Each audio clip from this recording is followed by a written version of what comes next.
Kwa jina la Baba na Mwana na Roho Mtakatifu, Mungu wa maana, kushukuru kwa sababu ya mahali hapa. Ninapaweka wakfu na kutangaza ukuu wako katika jina la Yesu. Tukuzwe na uinuliwe Mungu wa amani. Naweka mchanga huu, ardhi hii wakfu kwa sababu ya upandaji wa huu mti. Jina la Baba na Mwana na Roho Mtakatifu, naomba na kuamini. Amen.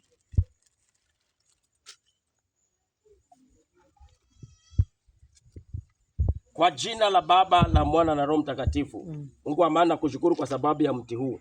Ninauweka wakfu siku ya leo na kutangaza, ninainua kuwa ishara ya madhabahu.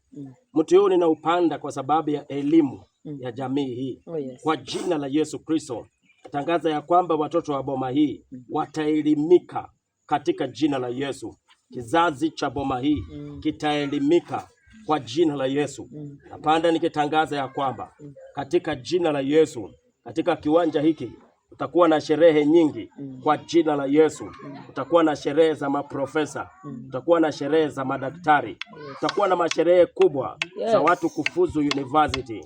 Mti huu na upanda kuwa ishara ya elimu ya boma hii, vile ambavyo mti huu utakuwa na utaishi milele na milele. Natangaza ndivyo elimu itakuwa na kuishi hapa siku zote.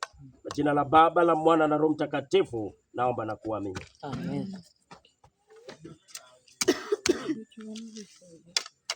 Teka mchana.